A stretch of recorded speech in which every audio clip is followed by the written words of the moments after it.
Hello mes souriceaux, on se retrouve après un énorme bond dans le temps. Il s'est passé plein de choses entre temps, mais vous en faites pas, je vais tout resituer. Alors par contre, j'ai des extraits qui sont façon vlog, des extraits qui sont façon face cam, parce que tout simplement, il y a des moments, j'ai pas la force ou le temps de filmer. Donc la dernière fois, de mémoire, on s'est plutôt quitté à peu près au moment où j'ai vu le chirurgien en individuel après l'hospitalisation de jour, pour définir une date pour l'ablation de l'anneau. On a fixé une date, puisque malgré tout, même si selon lui, il n'y avait pas assez de progrès, etc., moi j'estimais qu'il était temps. De toute façon, il fallait avoir enlevé l'anneau et que j'ai cicatrisé de ça pour pouvoir faire derrière une autre chirurgie. Dans tous les cas, il fallait y passer. L'ablation de l'anneau a eu lieu le 13 janvier. Entre-temps, j'ai vu un anesthésiste avec lequel ça s'est très mal passé. Je vous laisse ici avec les images. Hello mes souriceaux, nous sommes mardi 27 décembre. Je vous retrouve une énième fois dans ma voiture avec une lumière ultra dégueulasse qui d'ailleurs m'a donné une migraine ophtalmique, donc c'est super. Là j'ai rendez-vous chez l'anesthésiste parce que dans un petit peu plus de 2 semaines, je vais me faire enlever l'anneau que j'ai à l'estomac. Je ne vous cache pas que c'est flippant. En fait, ce dont j'ai peur, c'est pas tant l'opération, c'est plus après. En fait, le fait de ne plus avoir mon anneau et d'être sans rien du tout pendant X temps. Parce que ce n'est pas parce qu'on enlève l'anneau qu'on sait s'il va y avoir une opération dans les semaines, mois qui suivent. Donc là du coup je vais voir un anesthésiste qui va m'informer sur les risques d'une anesthésie, etc. Même si je commence à être coutumière du fait. Remets souriceau. Donc je suis rentrée chez moi de mon rendez-vous chez l'anesthésiste, comme je vous le disais il y a 2 secondes. Combien de fois je vais finir en pleurs dans le bureau d'un médecin? En pleurs, mais en pleurs de nerfs, pas de tristesse. Vraiment juste de nerfs de pas pouvoir lui foutre mon poing dans la tronche. Parce que donc il me demande si je suis vaccinée contre le Covid. Je lui dis que plus maintenant, puisque ma dernière injection date de fin 2021, il me semble, quelque chose comme ça. Voilà, il me demande combien de doses j'ai eu. J'ai dit 2. Il me demande pourquoi j'ai pas la 3e. Donc moi je lui dis écoutez, très sincèrement, parce que c'est le moment où il nous fallait être vacciné pour avoir les passes sanitaires, etc. Et clairement, je l'ai fait pour ça. Quand on n'a plus besoin, voilà, j'ai pas fait la 3e dose. Il m'a pas sorti son meilleur. Ah ben c'est absurde de l'avoir fait pour un pass. À quel moment je suis venue chercher des jugements? Donc du coup je lui ai rétorqué directement que j'étais pas venue pour chercher des jugements. Et là il commence à me dire non mais je vous ai pas jugé, machin et tout. Si en fait c'est du jugement, parce que clairement me dire que c'est absurde de l'avoir fait pour un pass, c'est émettre un avis sur la valeur de mes actes. Je t'ai pas demandé ton avis, voilà. Plus de ça, j'ai pas fait de 3e dose parce que tout simplement j'ai fait une allergie à ma première dose. Quand j'ai fait la seconde, je l'ai fait avec la boule au ventre, de refaire une réaction. J'ai voulu m'éviter de repartir sur le même schéma, de flipper, de potentiellement refaire une réaction, enfin voilà. Mais ça, bien sûr, étant donné qu'il n'a eu de cesse de me couper la parole, je n'ai pas pu argumenter et dire ça. Donc, au bout d'un moment, c'est sorti. Je lui ai dit qu'il arrêtait pas de me couper la parole, que bien sûr, je pouvais pas argumenter, quoi que ce soit. Mais vraiment, c'est le cliché du médecin qui lui, c'est tout, et toi, tu dois fermer ta gueule, en fait. Il était en train d'essayer, genre, oui, non, mais je vous ai pas jugé, tout, machin, je sais pas quoi. Il insistait, et c'est un truc qui me saoule. Si vraiment t'es désolé, tu commences par ne pas le faire. Je ne supporte pas les gens qui te font de la grosse en face, et après qui s'excusent 500 fois. Non mais, c'est pas sincère. Parce que si vraiment tu estimais que c'est un comportement à pas avoir, tu l'aurais pas, en fait. J'ai pas arrêté de lui dire, bon continuons, c'est quoi votre autre question et tout, machin. Et à chaque fois il revenait dessus. Mais surtout qu'en plus tu réponds à côté de la plaque, en fait. Parce qu'il arrêtait pas de me dire oui non mais mes questions et tout c'est pas du jugement, je sais pas quoi. Non mais c'est pas les questions que tu me poses qui me posent souci. C'est normal de me demander si je fais des réactions à des médicaments, je sais pas, me demander mon poids, ce genre de truc. Oui c'est normal, c'est logique. Ça s'inscrit dans la consultation qu'on a là pour qu'au final m'éviter d'avoir des problèmes au moment de l'anesthésie. Ça je suis d'accord. Ok, y a pas de souci, tu me poses des questions que tu veux. Par contre, émettre un jugement de valeur sur mes choix, non. Donc du coup au bout d'un moment les nerfs sont montés mais alors bien comme il faut. J'avais vraiment envie de lui fracasser la tronche. Mais comme il paraît que c'est pas très légal de frapper les gens comme ça, donc du coup je me suis contenue, mais forcément il fallait que ça s'évacue, donc j'ai fini en larmes. Et ça me fait encore une après-midi entière perdue pour pas grand chose entre guillemets. En plus, voilà, donc dans l'idée, vous voyez comme ça s'est passé avec l'anesthésiste, c'était pas la folie, mais c'était surmontable. Mais quand même sur le coup, ça m'a mis un gros coup au moral, je le cache pas. Donc après ça, du coup j'ai eu mon intervention le 13 janvier. janvier. C'était un vendredi 13. Et étant superstitieuse, j'y suis allée avec la boule au ventre, mais vraiment littéralement. C'est-à-dire que le matin, dans la voiture de mon copain, puisque c'est lui qui m'a amené, vu pas le droit de conduire les jours d'opération, des spasmes, des crampes, tout ce que vous voulez. J'avais le ventre, mais vraiment, qui se serrait, une douleur. Mais vraiment, je n'en pouvais plus. Je suis arrivée pile à l'heure de ma convocation, même un tout petit peu en avance. Et j'ai attendu 1 heure dans la salle d'attente. Donc je suis convoquée à 10h, on me prend à 11h. Je dis super, ça commence bien. Bon, au final, on fait mon admission, je monte dans la chambre. L'infirmière me pose les dernières questions, tout ça me prend l'attention. Elle me dit, est-ce que vous êtes un petit peu stressée? Je lui dis oui, clairement, mais comme j'ai patienté pendant 1 heure dans la salle d'attente, je pense que c'est un petit peu redescendu. À ce moment-là, l'attention finit par s'afficher. J'étais à 17. Sachant que ma moyenne en temps normal, quand je suis au repos, c'est 12,5 de tension.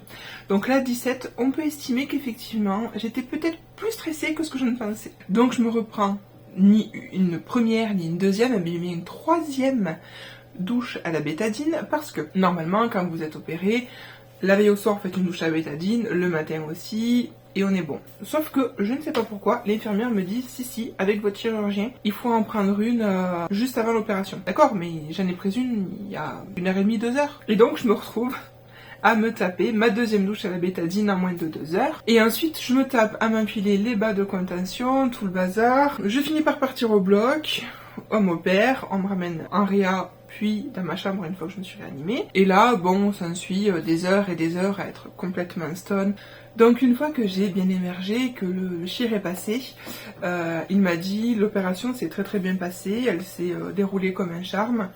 Vraiment, ils ont retiré l'anneau sans aucune complication. La seule chose que le médecin me dit à ce moment-là qui est potentiellement problématique pour la suite, c'est que mon foie serait un peu gros. Le chir me dit que peut-être il n'aura pas la place de pouvoir faire un bypass parce que mon foie est venu se loger devant l'estomac. Donc après ça, je suis heureuse, mais j'accuse le coup de cette histoire de foie. Donc je me renseigne un petit peu et j'apprends qu'une des façons les plus rapides et saines de drainer un foie, donc le faire dégorger de son gras, c'est de faire des cures de radis noirs et d'artichaut. Alors, pour ma part, j'ai opté pour celle-là. Voilà, en fait c'est des grosses ampoules comme ça que vous cassez et vous versez dans un verre d'eau ou directement dans la bouche. Je peux vous dire, ça n'a pas seulement l'air, c'est vraiment dégueulasse. C'est vraiment dégueulasse, c'est fort, c'est concentré.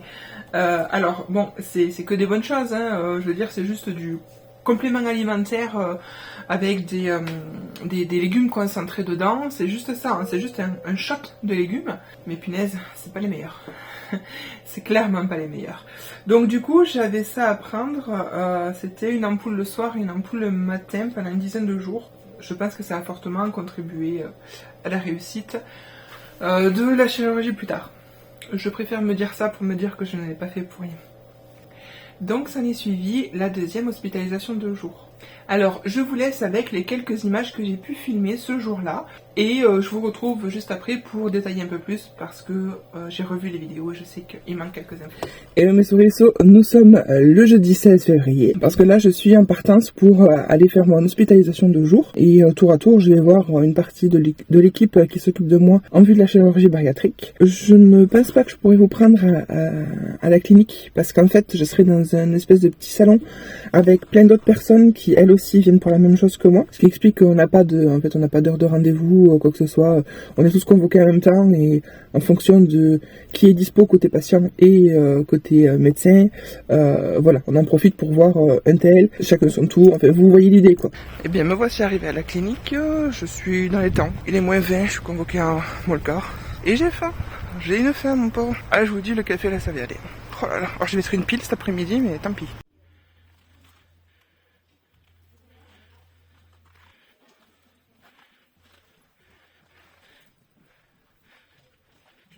Voilà, petit tour rapide du salon, je suis arrivée avant tout le monde, j'ai pu filmer du coup.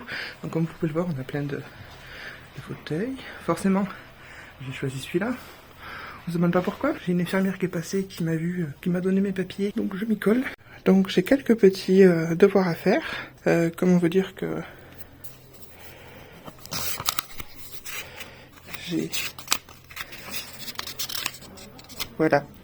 quelques devoirs à faire. Je suis toujours à mon HDJ, il est 15h et des poussières. J'ai vu la psy, la diète, la kiné. Il me reste à voir l'infirmière et le chien. Croise les doigts pour sortir avant 17h. Que du positif, que ce soit kiné, diète, psy, des progrès qui sont faits, qui sont visibles. Le poids est maintenu depuis des mois et des mois. Cette fois-ci, on ressort avec que du positif, à tel point que j'ai enfin ma date pour l'opération. Donc, je me fais opérer le 24 mars. Le 24 mars, c'est dans un mois et quelques jours. Je ne pensais pas que ça allait aller aussi vite. Parce que jusque là, voilà, le chien n'arrêtait pas de me dire non, pas maintenant, pas maintenant. Et là d'un coup, allez go. Ok. Bon, manifestement, c'est le fait d'avoir enlevé l'anneau a aidé à régler pas mal de choses. Du coup, j'aurais peut-être dû le faire avant. Après voilà, si ça s'est fait comme ça, c'est que ça devait se faire comme ça. Il va falloir me dépêcher un peu plus un peu plus vite faire le deuil de je ne pourrai plus boire d'alcool, je pourrais plus me faire des gros gâteaux, tout ça. En soi, c'est des choses que je ne devrais pas faire déjà actuellement et que mine de rien, je ne fais quasiment pas. Mais disons que là, voilà, faut juste passer le cap de me dire j'aurais plus le droit du tout. Après, peut-être que j'en aurais simplement pas l'envie et du coup, ça ne me manquera pas. Mais bon, voilà, le truc c'est que peut-être que si. Donc, à voir. Je m'attendais vraiment pas à ça. Il faut que j'accuse le coup, c'est cool. Et terrifiant à la fois. Enfin bref. Et voilà, donc vous venez de voir ma deuxième HDJ. Pour revenir sur ce que je disais dans ma précédente vidéo, au sujet de ma précédente hospitalisation de jour, quand le chirurgien m'a dit oui, il n'y a pas de force, etc., et que mon bilan kiné était dégueulasse, j'ai su pourquoi. Là, je suis tombée sur une kiné qui n'était pas du tout la même. Celle que j'ai eue là, en fait, elle a relevé une erreur magistrale dans les relevés qu'a fait sa collègue, qui explique que j'avais des résultats qui étaient vraiment pourris. Parce que par exemple, en fait, vous faites un test de marche pendant quelques instants sur une moyenne de 500 mètres. Et elle, en fait, a fait une faute de frappe. Plutôt que de dire que j'avais fait 470 mètres, elle a marqué que j'avais fait 47 mètres. Vous la voyez la différence? Les autres exercices se basent en partie sur ça, donc ça va influencer un petit peu les moyennes qui vont être faites avec. Et en plus de ça, il y avait des trucs un petit peu bateaux du type, t'avais une haltère et tu faisais voilà, juste un petit mouvement comme ça. Elle m'a dit, le but c'est pas d'en faire le plus possible, c'est d'en faire pendant tant de temps. Ok, donc moi j'y suis allée doucement, en fait, comme on me l'apprend chez ma kiné régulière. Et là, la deuxième kiné, elle m'a dit non, le but c'est d'en faire le plus possible pendant un temps donné. Effectivement, la durée ne change pas, mais le but c'est d'en faire le plus possible. Forcément, j'y suis allée comme je peux réellement en fait. La marge de progression entre ce que m'avait fait faire la première kiné et ce que m'a fait faire la deuxième était astronomique. Et je pense que s'il n'y avait pas eu cette erreur de la première kiné, mon bilan aurait été meilleur et le chir qui était énervé de sa précédente patiente m'aurait pas reçu comme ça. Et donc, comme je vous disais un petit peu plus tôt, l'opération a été programmée au 24 mars.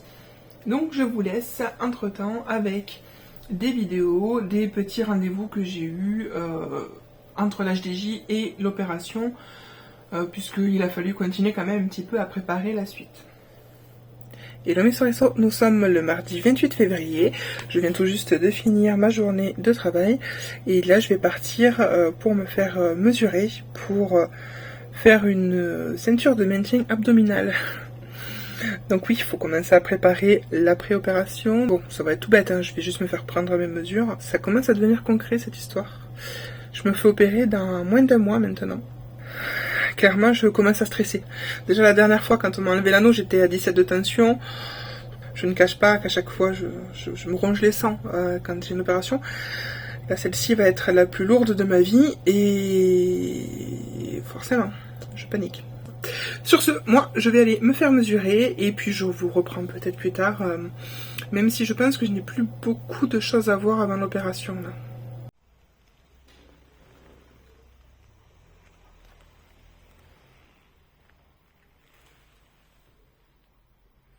Et donc, me voici revenue de la prise de mesure pour la ceinture de maintien abdominal. Enfin, devrais-je dire les, parce qu'il y en a deux, en fait, qui vont être faites pour que je puisse tourner pour les laver. Voilà, on m'a pris les mesures tout partout, me marquer avec un feutre pour faire des repères, pour prendre d'autres mesures, etc. Par chance, la dame était excessivement gentille, vraiment très douce. Donc du coup, ils m'ont laissé choisir le type de matière et les couleurs. Donc j'ai pris tout simplement noir et gris foncé. Mais bon, il y avait quand même violet pétard. Je me suis tâtée quand même à prendre le violet pétard, hein, mais non. Donc j'y retourne dans 2 semaines en fait pour faire un essayage et potentiellement la livraison si au final ça va. Hello mes souriceaux, j'espère que vous allez bien. Si c'est pas le cas, vous le dites en commentaire, on essaie de trouver des solutions. Et bien aujourd'hui on est le jeudi 16 mars. J'enchaîne les rendez-vous et on va même déjeuner ensemble pour le coup parce que là comme j'enchaîne les rendez-vous j'ai pas le temps de repasser à la maison, donc je suis passée dans un Carrefour qui est un stand de sushi et compagnie. Donc je me suis pris un mini shirashi qui m'a l'air ma foi très bon et une petite salade d'algues. Comme je vous dis, je déjeune dans la voiture parce que j'enchaîne les rendez-vous aujourd'hui. Ce matin j'avais rendez-vous chez le chirurgien à 10 h, donc bon après avec un peu de retard et tout, mais bon encore pas très grave, et du coup finaliser un petit peu l'opération, reparler des risques, etc. Ensuite j'avais rendez-vous chez la psy, donc au même endroit, hein, ils partagent le cabinet. J'avais rendez-vous chez la psy à 11 h 30. La secrétaire, au moment où je pars de chez le chirurgien, elle me dit au revoir, je dis non mais je repasse tout à l'heure, j'ai rendez-vous sous peu. Et elle me dit vous avez rendez-vous à l'anesthésiste à 14h50, j'ai rendez-vous à 14h50 à l'anesthésiste. Elle me dit essayez de passer chez l'anesthésiste et vous leur dites que voilà vous êtes entre 2 rendez-vous, vous avez rendez-vous cet après-midi et s'il y a une place, s'ils peuvent vous caser.